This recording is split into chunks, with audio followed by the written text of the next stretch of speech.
continuación presentamos El Debate, un espacio de conversación en torno al mundo de la cultura, actualidad y artes. Descubre a los personajes anónimos y relevantes a través del diálogo con su conductor, Roberto del Campo Valdés.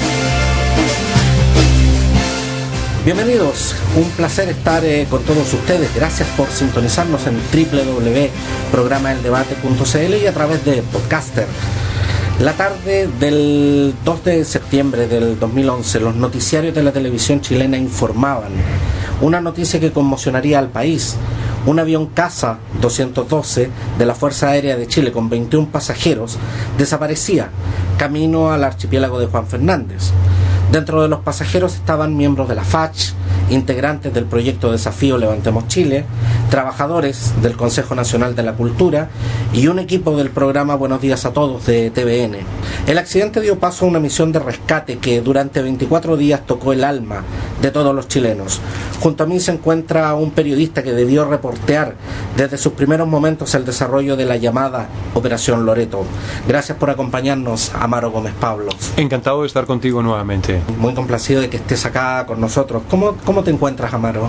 Bien, estoy bien, con bastante trabajo, pero motivado porque estamos tratando de hacer un noticiario distinto, en el alcance de que estamos tratando de seguir fieles a una pauta un poco más periodística, menos la espectacularización de la noticia o verdad la noticia anecdótica, y más los temas de fondo, siempre tratando de corregirnos, cometiendo efectivamente uno que otro error, pero atentos a que queremos hacer una pauta donde seamos el noticiario más serio, con las implicancias que a veces eso puede suponer en términos de que hay pérdidas de audiencia, pero por ahora, sin embargo, lo que nos ha asombrado y ha sido fantástico es que seguimos siendo líderes y siendo más consecuentes con lo que nos gusta hacer, que es finalmente prensa, periodismo. Los cambios siempre responden a ciertos indicadores de la opinión pública. ¿Qué es lo que ustedes han sentido en ese aspecto? ¿Que quieren cambiar, que quieren explorar por otra línea? Ser más fiel y quizá, verdad, hincar el diente más en los temas que nos aquejan a todos como ciudadanos. El tema educacional, pero también el tema de salud, también las crónicas. ¿Más los temas de sociedad? Temas de sociedad, temas que aquejan al ciudadano, la asimetría que hay de poderes también, la falta de representatividad, los problemas que nos aquejan, y tratando de alguna manera ser representativos, porque lo que sí uno denota es que hay un clima muy polarizado y quizá el periodista es un globo sonda.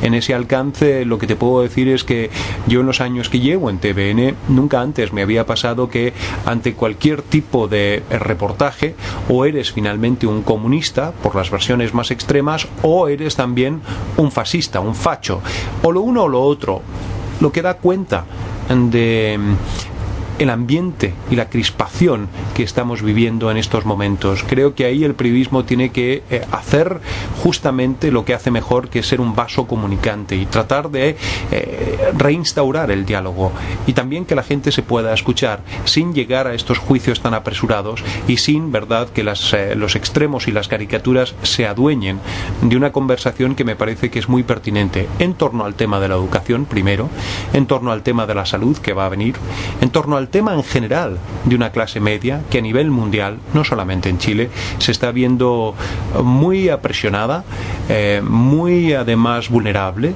por un sistema económico donde creo que todas las voces, con razón, sostienen que hay que cambiar y hay que hacer cambios que son fundamentales. Eso no implica una lucha de clases, eso no implica tampoco el denostar o de alguna manera estar, verdad, en contra de los ricos de este país.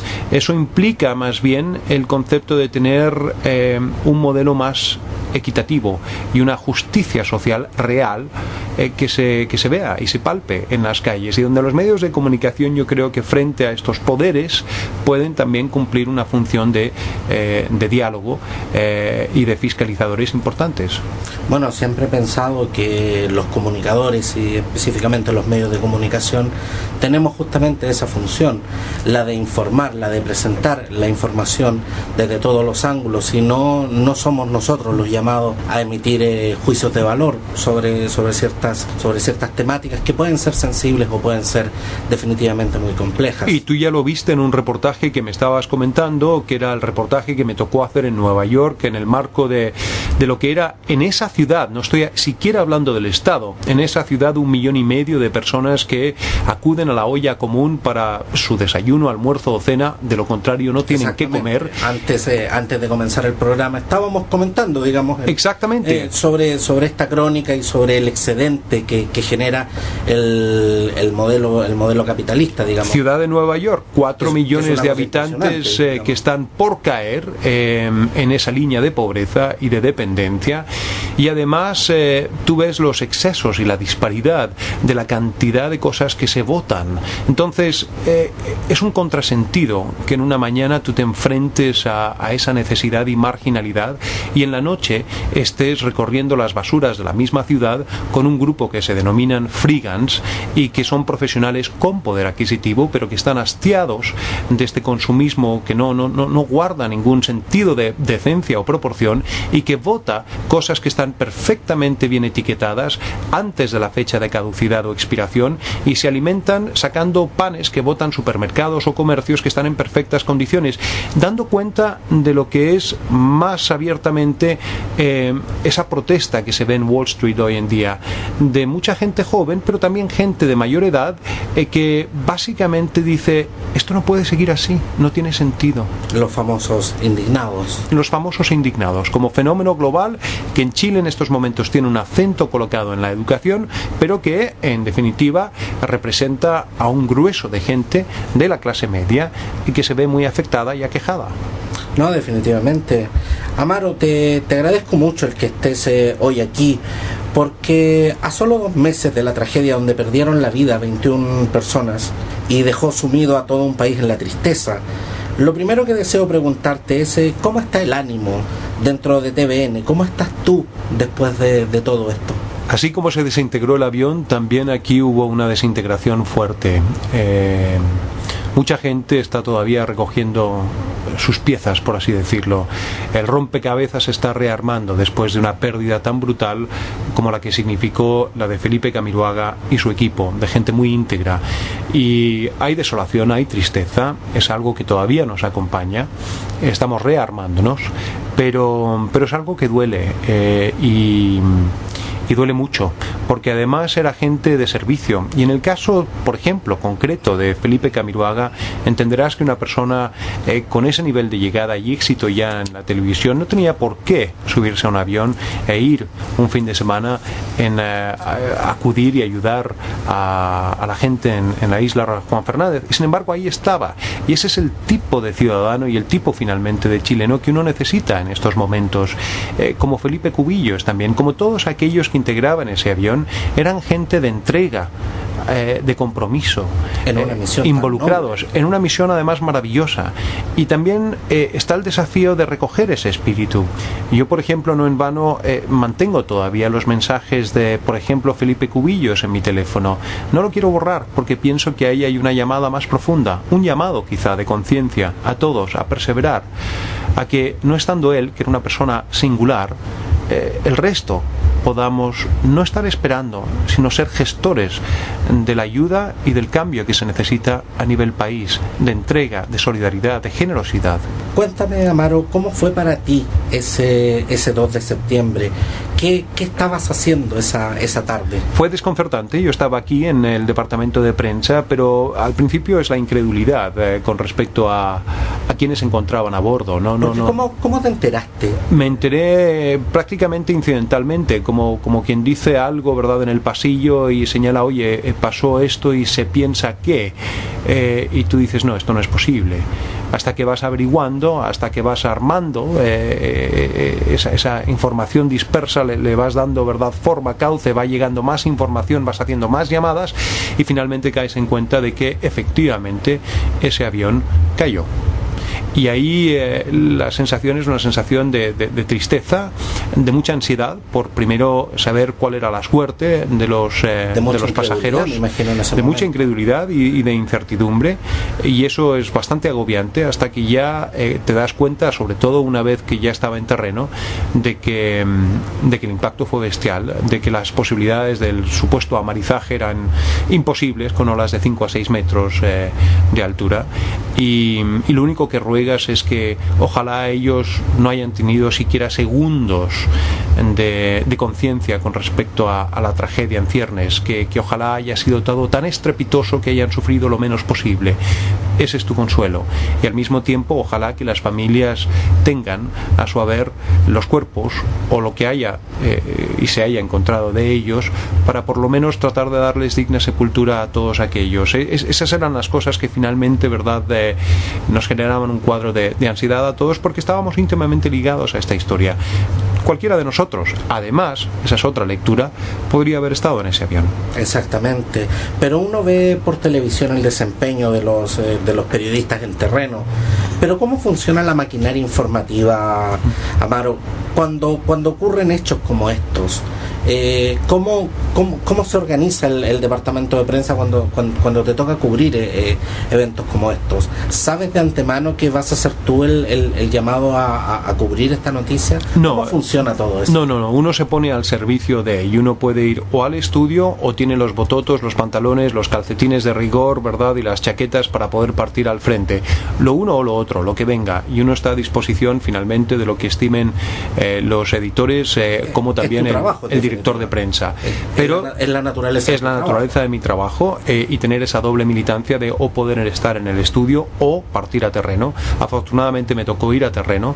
Lo digo porque finalmente es lo que mejor sé hacer y donde yo pensé que podía humildemente dar mi mejor entrega. En el estudio claro, podría haber dado también mis servicios como periodista, pero creo que en terreno es donde necesitaba también estar, y quería de alguna manera extremar los cuidados en beneficio de las familias y también en beneficio de un país que estaba, como todos estábamos, pegándose su buen lagrimón.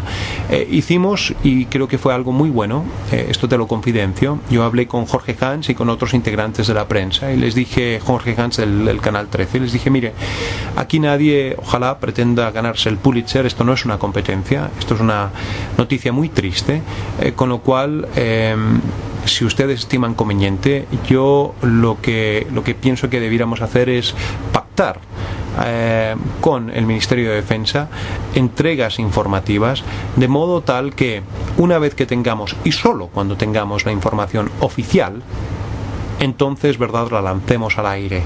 No crear estas falsas estampidas de rumores de que se encontró un cuerpo aquí o allá, o esta identidad supuesta. No, regular lo más posible la información. No importa si demoremos, verdad, todos 2 horas más, pero cuando entreguemos la información, que esté debidamente respaldada y que todos la entreguemos al unísono. Que sea información verídica, información confirmada. Y al unísono, y no estar, verdad, en una carrera ciega, competitiva, en una historia que no lo ameritaba, a mi juicio, y donde todos queríamos obrar en beneficio de un país que estaba altamente, afligido y golpeado, lo sigue estando, y además también las familias en particular, también por ellas, por resguardar su estado anímico. Y me parece que al final, en general, se obró con esa altura de miras, y yo agradezco que mis colegas hayan accedido a este pacto, por así llamarlo, verdad, de poder entregar esta información con acuerdos previos con el Ministerio de Defensa.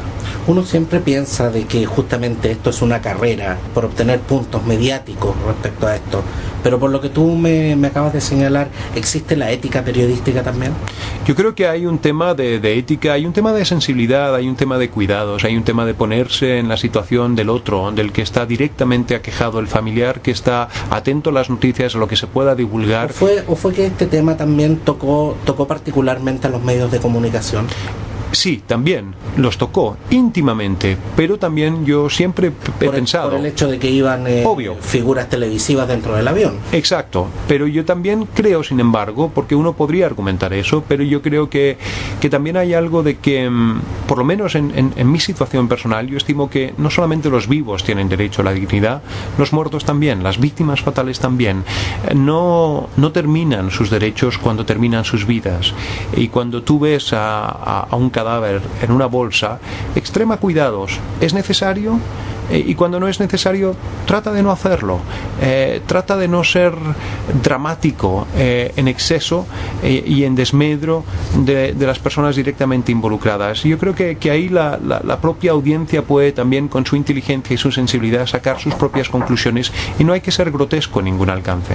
Amaro, cuando se conoce la noticia, de hecho, dijiste una frase en cámara que llamó demasiado mi atención. Dijiste que por respeto a los familiares no quisieron mostrar justamente imágenes de los restos siendo subidos al avión. ¿Por qué aquí particularmente hubo tanto recato, siendo que en televisión ya nos hemos acostumbrado a ver imágenes tanto o más fuertes que eso? ¿Quién toma finalmente esa decisión?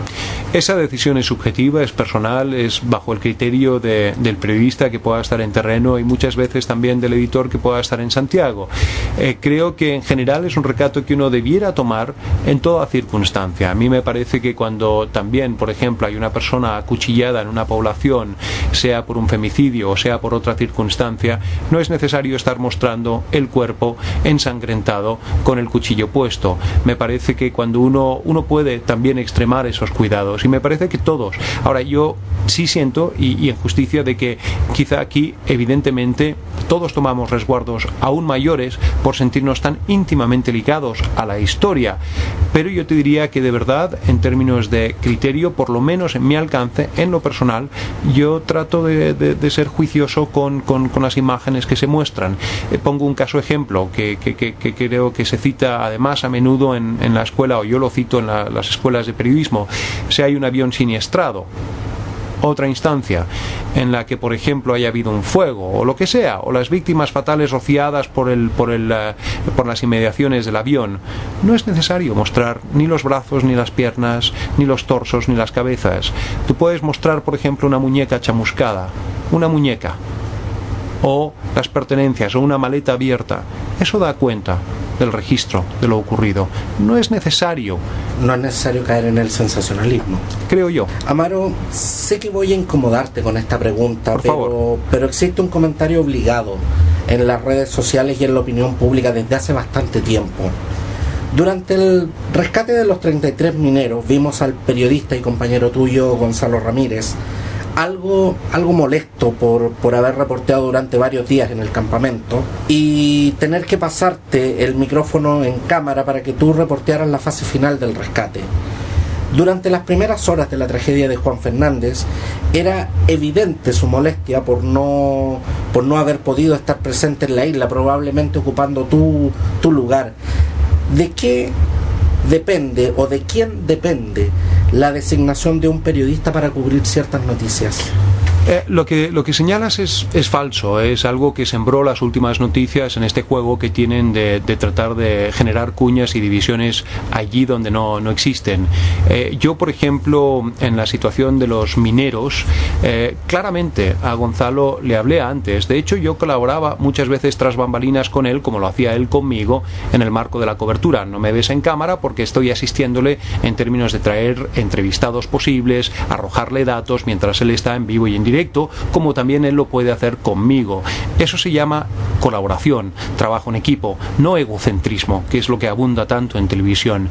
Y en el caso, ¿verdad?, cuando ya me hace el traspaso a mí al micrófono, del micrófono propiamente tal, era algo absolutamente pactado y es absolutamente natural en la televisión la situación de relevo. ¿Pactado entre ustedes? ¿Pactado? No. ¿O es una designación?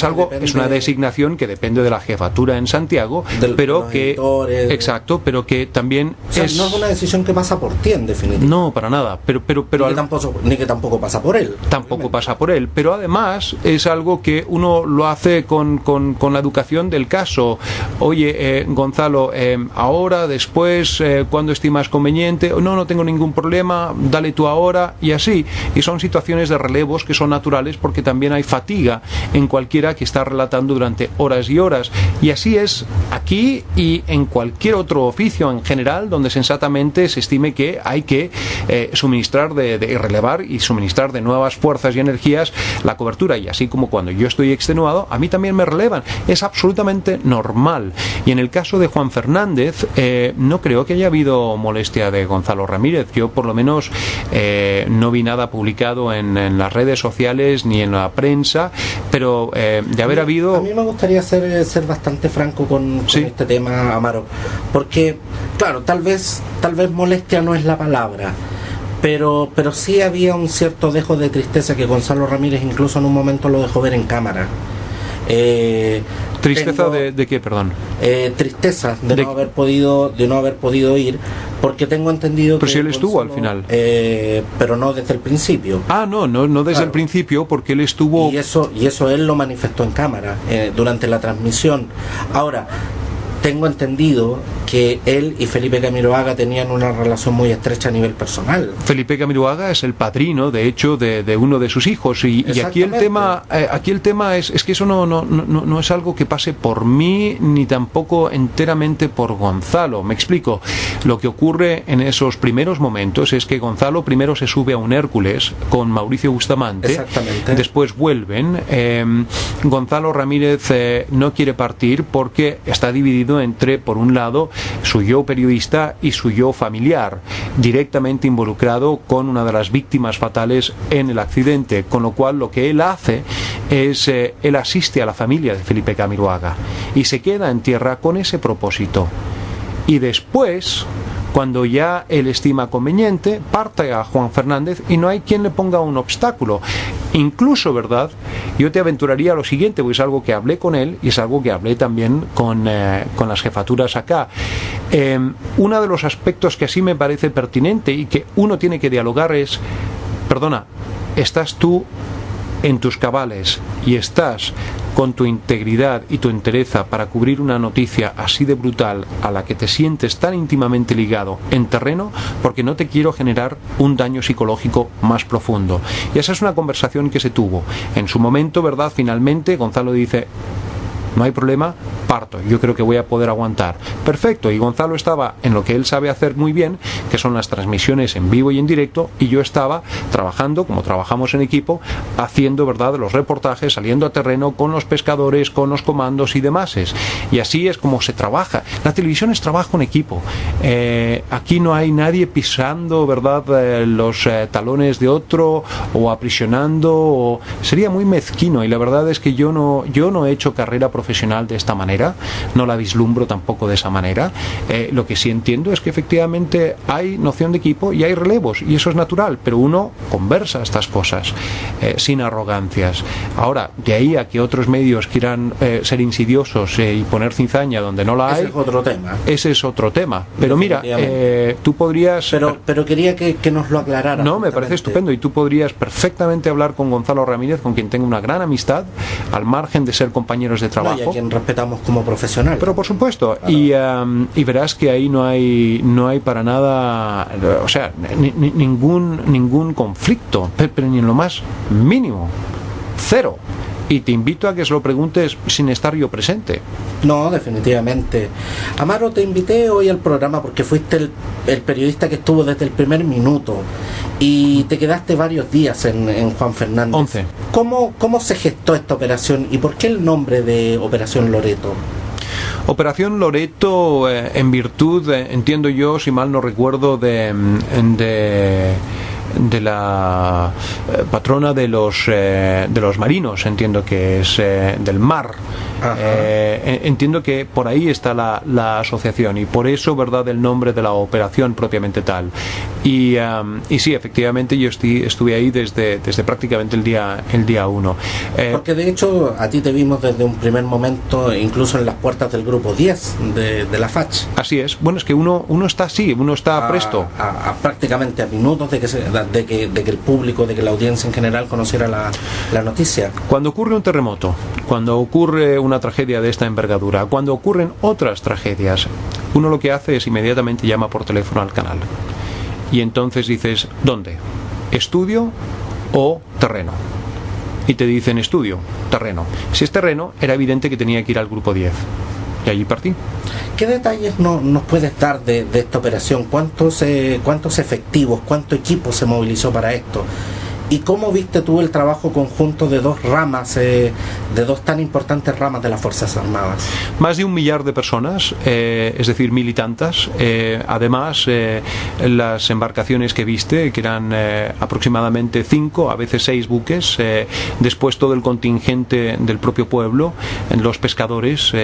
Y lo que te puedo decir con orgullo es que siento que fue muy meritorio de parte del ministro el poder incluir a los pescadores y no menospreciar sus esfuerzos y hacer que trabajasen, por cierto, por eso era tan importante, y hacerlos trabajar con las Fuerzas Armadas. Y creo que eso fue singular, porque muchas veces se da de que cuando llegan las Fuerzas Armadas, evidentemente más entrenadas, más equipadas, etcétera, se soslayan este tipo de esfuerzos, de conocimientos, y creo que en este caso no se hizo, y para bien, porque el no haber renunciado a la ayuda que te prestaban los pescadores implicó que se avanzó mucho más rápidamente en la captura de los restos del fuselaje y, por cierto, también en la búsqueda de los restos de los pasajeros a bordo. Y creo que eso fue crucial. Hay algo que nunca se explicó muy bien, y ese es un problema nuestro. En el Hércules, cuando parten los comandos, nunca se explica por qué se tiran en la noche. ¿Tú sabes por qué se tiran en la noche al vacío? ¿Por qué hacen esa operación? De hecho, te lo iba a preguntar. Esa operación se hace porque se estimaba que se habían posibilidades de supervivencia, de sobrevivencia en el agua. Las personas vivas podrían resistir aproximadamente entre 5 a 6 horas. De ahí que era esencial que se tirasen comandos para hacer un rastreo y un peinado por esas aguas en caso de que hubiese alguien con un chaleco, alguien con un chaleco reclamando ayuda o cualquier indicio de supervivencia, antes de que entrase en un cuadro de hipotermia.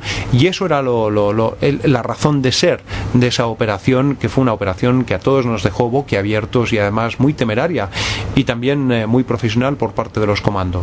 Porque esto, nosotros vimos un despliegue y una movilización en muy corto tiempo. O sea, la capacidad de reacción que tienen nuestras Fuerzas Armadas resulta admirable en este tipo de circunstancias. Pero vimos durante los 24 días este tremendo despliegue técnico y humano. Y vimos también al ministro de Defensa literalmente apostarse en la isla. Tú que has reporteado otras operaciones militares, ¿esto es así normalmente o esto fue debido a la gran connotación pública que tuvo el hecho de que en este avión iban figuras televisivas? Más allá de figuras televisivas, yo te rescato, porque eso sería hacer hincapié solamente en el equipo de TVN. Más allá de ello, yo creo que también el equipo, por ejemplo, de Felipe Cubillos, y Felipe Cubillos propiamente tal, era un hombre de extraordinario arrastre y para bien, de merecido reconocimiento ante lo mucho que hizo por el país en su hora más necesitada. Y creo que efectivamente uno podría, si quieres hacer preguntas que son hipotéticas, a las cuales yo no tengo respuesta, pero puedo aventurar algunas ideas, habría estado ahí el ministro si hubiese sido, qué sé yo, gente más anónima. Honestamente no lo sé. Era necesario que estuviese ante el calibre de gente que hay ahí, y no te estoy hablando de que hayan ciudadanos de primera y de segunda. Lo que estoy dejando entrever aquí es que aquí había gente realmente muy comprometida con el país, que estando resquebrajado estaban todavía ellos, no habían olvidado, no habían sucumbido, ¿verdad?, a la desmemoria, y estaban ahí prestando ayuda. Y por eso también la importancia de hacerse presente y además de reafirmar el compromiso de quienes ya no viven para honrar su responsabilidad con el país. Y eso me parece, verdad, que efectivamente es algo que nos tiene que a todos amarrar, ¿no? Habríamos estado con una cobertura tal, si hubiese sido un avión de anónimos, pues posiblemente no, quizá un día, 2 días, 3 días en la televisión y después a la semana para ver el tema de la investigación. Pero es evidente que si nos toca tan de cerca, y además siendo una figura televisiva la de Felipe Camiroaga y una tan gravitante la de Felipe Cubillos, y por por cierto, el resto de los integrantes, pues sí, va a acaparar más atención. Es propio, ¿no?, de la naturaleza. La noticia de que no hay sobrevivientes fue despachada por ti desde Juan Fernández exactamente a las 21 horas, que es la hora en que comienzan todos los noticiarios en Chile. Pero, ¿cuándo realmente tú te enteras? Yo me entero unos minutos antes, me entero, y por eso yo no tenía capacidad para salir al aire satelitalmente, porque no, esa es otra de las dificultades logísticas que había había un tema técnico de por medio. Había un tema técnico, y por eso yo salgo con luz de día y el resto de mis compañeros salen con de noche, entiendo yo, no sé por qué no los vi, pero y todos nos enteramos antes. Acuérdate que lo que yo te había señalado en el marco de esta entrevista es que habíamos pactado que a las 9 dábamos a conocer esta noticia, y así fue. Y yo simplemente lo que hice es, hice esa declaración, la grabé, cuando sabía verdad ya la noticia, la grabé, pero no la divulgué momentos antes, cuando todavía había algo de luz de día, y después entonces la tiré. ¿Por qué? Porque no tenía capacidad de salir por satélite inmediatamente.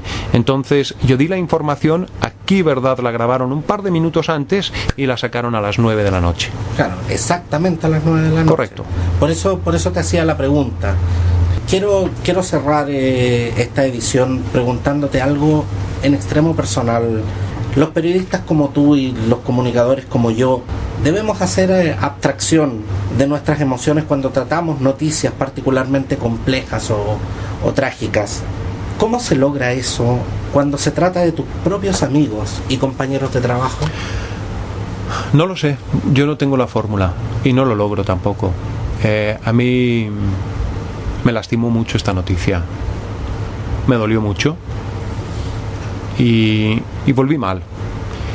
Tengo experiencia de unas cuantas guerras, unas cuantas semanas o meses, de tragedias varias, localmente, internacionalmente, pero esto me golpeó muy directamente y yo volví muy aquejado.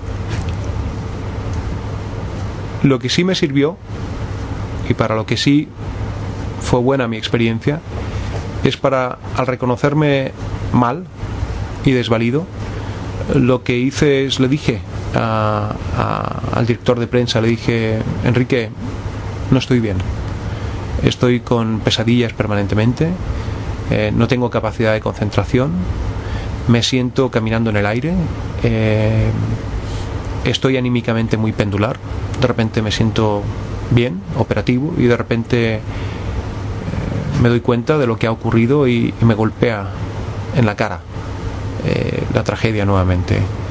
Dame 3-4 días para bajar los decibeles, para poder recuperarme, y ahí vuelvo al ruedo. Y creo que eso fue muy bueno, porque el error está en no acusar recibo de ese impacto y seguir. Eso a la larga psicológicamente te hace muy mal. Yo me fui al sur y me dediqué simplemente a ver las vacas pastar, estar con mi familia, tranquilo, y de a poco exorcizar los fantasmas que estaban dentro mío. Eso. No es heroico entonces el hecho de muchas veces fingir que no pasa nada. También detrás de yo hace rato de comunicación están personas. Sí, yo hace rato que no estoy con el cuento para nada, ¿verdad? Y nunca he aproximado el periodismo desde el punto de vista de heroico o el Rambo, ¿verdad?, de Camarines que va a la guerra. No tengo ningún interés en esa mitología y en esa careta. Me parece estúpida, absurda, un contrasentido, un despropósito con respecto a lo que uno hace en terreno. Uno es un ser humano. Tratas de ser lo más profesional posible, ser humano, las cosas te afectan. Pero las cosas te afectan y yo no estoy aquí en una competencia con nadie. Estoy por tratar de hacer mi trabajo lo mejor posible en honor a, en este caso, las familias que estaban directamente impactadas y un país que estaba muy dolido, y tratar de consignar todos los esfuerzos que se estaban logrando, y si hubiese habido críticas también, o espacio de preguntas para hacer también, y esa era mi labor. Entonces, y creo que eso es lo que básicamente se persiguió y ojalá se haya cumplido. Amaro Gómez Pablos, lector de noticias y periodista de TVN, en tu persona quiero expresar las condolencias por la pérdida de 5 trabajadores de esta estación televisiva, de parte del programa El Debate, de su conductor Roberto del Campo Valdés, y por supuesto de todos y cada uno de nuestros auditores que así lo sientan. Permíteme darte un abrazo a nombre de todos nosotros y para todos quienes trabajan en TVN. Siempre se agradece, Roberto, encantado. Sí, muchísimas gracias. Nuestras condolencias. Muchas gracias por estar con nosotros hoy, Amaro. Encantado y cuando quieras, tú sabes que estoy a tu disposición y feliz de estar contigo y además también honrar tu trabajo, que creo que ha ido cada vez creciendo más en audiencia y eso es porque lo estás haciendo con pasión. Muchísimas gracias, Amaro. Me despido yo también y por supuesto los espero aquí semana a semana para conversar sobre otro tema y con otro interesante invitado. Un abrazo a todos y hasta pronto. Ha finalizado un capítulo más de El Debate, programa conducido y producido por Roberto del Campo Valdés. Mantén en contacto con nosotros. Escríbenos a contacto@programaldebate.cl. Síguenos en Facebook, en nuestra página Programa El Debate. Escucha todos nuestros capítulos en podcaster.cl y visítanos en nuestro sitio oficial www.programaeldebate.cl. Nos encontramos en una próxima edición.